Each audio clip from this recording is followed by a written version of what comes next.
सुप्रभात बच्चों। कक्षा 8वीं पाठ 2 में अभ्यास सागर में प्रश्न नंबर 9 हमारे हो चुके थे। प्रश्न नंबर 10 आज हम करने जा रहे हैं। कृपया ध्यानपूर्वक देखिए।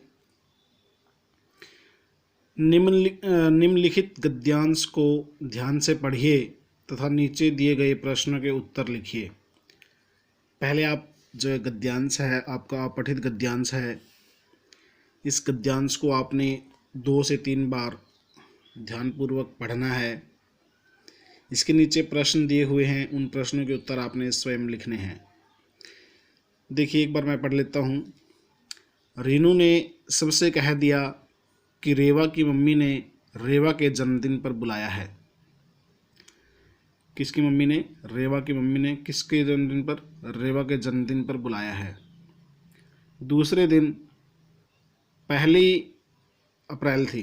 1 अप्रैल मतलब 1 अप्रैल थी, जिसको हम अप्रैल फूल बोलते हैं, यानी कि इस दिन मजाक किया जाता है। सुबह से रीनू के मन में शाम का नज़ारा देखने की बेचैनी थी। सुबह से ही रीनू के मन में शाम का नज़ारा देखने की बेचैनी थी। जब सब अपने अपने उपहार लेकर जाएंगे, उपहार मतलब गिफ्ट जिसको बोलते हैं हम, लेकर जाएंगे, और रेवा हैरान होकर सबका मुंह ताकती रह जाएगी। वह और उसकी मम्मी परेशान सी कहेंगी, हमने तो किसी को नहीं बुलाया, किसी का जन्मदिन भी नहीं है, फिर सब उपहार लेकर क्यों आए हैं। उस समय सबके चेहरे देखने लायक होंगे। सारा दिन स्कूल में उसका मन नहीं लगा, लेकिन एक बात सबसे मुश्किल थी, वही है कि रीनू ही तो सबका अप्रैल फूल बना रही थी। बिना गए सबके खिसियाने चेहरे कैसे देखेगी, इसलिए उसे तो जाना ही होगा। वह भी एक डिब्बे में कागज़ भरकर उसे सजाकर रेवा के घर गई। उसके घर पहुंची तो देखा सब खा पी रहे थे। रेवा ने उसे देखा तो खींच कर अंदर ले गई। सचमुच रेवा का जन्मदिन था। उसे और सबको बुद्धू बनाने के चक्कर में रीनू का ही अप्रैल फूल बन गया। तो बच्चों, आपने ये गद्यांश पढ़ा, इसके प्रश्न देखिए। रीनू ने सबसे क्या कहा था? रीनू ने सबसे कहा था, ये देखो यहाँ पर ये लाइन है कि रेवा की मम्मी ने रेवा के जन्मदिन पर बुलाया है। क्या कहा था? रेवा की मम्मी ने रेवा के जन्मदिन पर बुलाया है। रीनू कौन सा नज़ारा देखना चाहती थी?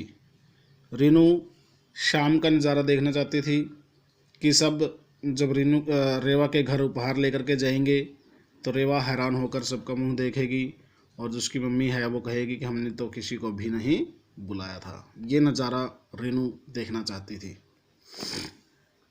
स्कूल में रीनू क्या सोच रही थी? स्कूल में रीनू यह सोच रही थी कि जब सभी अपने अपने उपहार लेकर आए होंगे तो सबके चेहरे देखने लायक होंगे, और अगर मैं वहाँ नहीं होंगी तो मैं किस प्रकार से यह नज़ारा देख पाऊँगी। रेवा के घर पहुंचकर रीनू ने क्या देखा? रेवा के घर पहुंचकर रीनू ने देखा कि सभी मित्र खा पी रहे थे, सभी खुश थे। असल में रेवा का जन्मदिन ही उस दिन था। रीनू क्या चाहती थी और क्या हुआ? रीनू सबका अप्रैल फूल बनाना चाहती थी, लेकिन उसका ही अप्रैल फूल बन गया। प्रश्न नंबर 11, निम्नलिखित अनुच्छेद में उचित विराम चिन्हों का प्रयोग कीजिए। ये अनुच्छेद है, इसमें कोई किसी प्रकार का विराम चिन्ह नहीं लगाया गया है। आपने इसमें विराम चिन्हों का प्रयोग करना है। मुरली वाला बोला, कोमा, अल्प विराम जिसको बोलते हैं हम, और उद्धरण चिन्ह। आपको क्या पता बाबूजी इनकी असली लागत क्या है? क्या है के बाद क्वेश्चन मार्क, और जो उद्धरण चिन्ह है वो बंद। यह तो ग्राहकों का दस्तूर है, यह तो ग्राहकों का दस्तूर होता है कि दुकानदार चाहे हानि उठाकर चीज़ क्यों न बेचें, पर ग्राहक यही समझते हैं कि दुकानदार मुझे लूट रहा है। दुकानदार यही समझते हैं के बाद यहाँ पर कोमा आएगा, हैं के बाद कोमा, दुकानदार मुझे लूट रहा है, पूर्ण विराम। आप भला काहे को विश्वास करेंगे, लेकिन सच पूछिए तो बाबूजी असली दाम दो ही पैसा है। 2 पैसा है, तो आप यहाँ पर पूर्ण विराम लगाओगे। आप कहीं से 2 पैसे में यह मुरली नहीं पा सकते, पूर्ण विराम। मैंने तो पूरी 1000 बनवाई थी, तब मुझे इस भाव में पड़ी हैं, तो यहाँ आपका पूर्ण विराम आ जाएगा,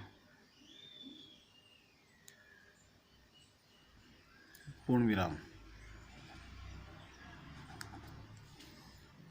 प्रश्न नंबर 12, नीचे शब्दों में उचित स्थान पर अनुस्वार का प्रयोग कीजिए। अनुस्वार और अनुनासिक के बारे में मैं आपको पहले से ही बता चुका हूँ। अनुस्वार ऊपर एक बिंदु होता है, और अनुस्वार लगाते समय, अनुनासिक लगाते समय विशेष बात का क्या ध्यान रखना होता है। जिस भी वर्ण के ऊपर हम अनुस्वार लगा रहे हैं, उस वर्ण की जो खड़ी पाई है, खड़ी पाई के ऊपर अनुस्वार लगाना होता है। जैसे प्रशंसा, श के ऊपर लगेगा तो स की खड़ी पाई के ऊपर लगेगा। दंत, द के जस्ट ऊपर लगेगी बिंदु। हिंदी, जहाँ मात्रा लगी हुई है ह के ऊपर। हंस, ह के ऊपर अनुस्वार आएगा। कंधा, क के ऊपर। महंत, ह के ऊपर अनुस्वार आएगा। प्रांत, प्रांत में प्र और आ की जो मात्रा लगी है इसके बीच में अनुस्वार आएगा, प्रांत। दंग, द के ऊपर अनुस्वार। निम्नलिखित शब्दों में र के उचित रूप का प्रयोग कीजिए। से पभाव है, पभाव को संयोजकता प्रभाव, प के पाँव में र आ जाएगा। ग्राहक, ग के पाँव में र आ जाएगा। भ्रष्ट, भ के पाँव में र आ जाएगा। आश्चर्य, आश्चर्य में य के ऊपर र आएगा। आश्चर्य, य के ऊपर र आ जाएगा। केंद्र, द के पाँव में र आ जाएगा। कर्मचारी, कर्मचारी, क के बाद र और म से पहले र, तो इसका मतलब म के ऊपर आएगा, कर्मचारी। निर्दयी, द के ऊपर र। प्रसाद, प के पाँव में र आ जाएगा आपका। निम्नलिखित शब्दों में उचित स्थान पर नुक्ता का प्रयोग कीजिए। नुक्ता लगाना है आपने, कहाँ पर लगेगा। जैसे रोज, ज के नीचे नुक्ता आएगा। गरज, ज के नीचे। टेलीफोन, फ के नीचे नुक्ता। लिफाफा, दोनों फ के नीचे नुक्ता आएगा। जीनत, ज के नीचे। और नाज, ज के नीचे नुक्ता आएगा। तो बच्चों 14 प्रश्न हमारे हो चुके हैं। 15, 16, 17, 18 हम कल करेंगे। आप स्वयं एक बार ट्राई करना। धन्यवाद।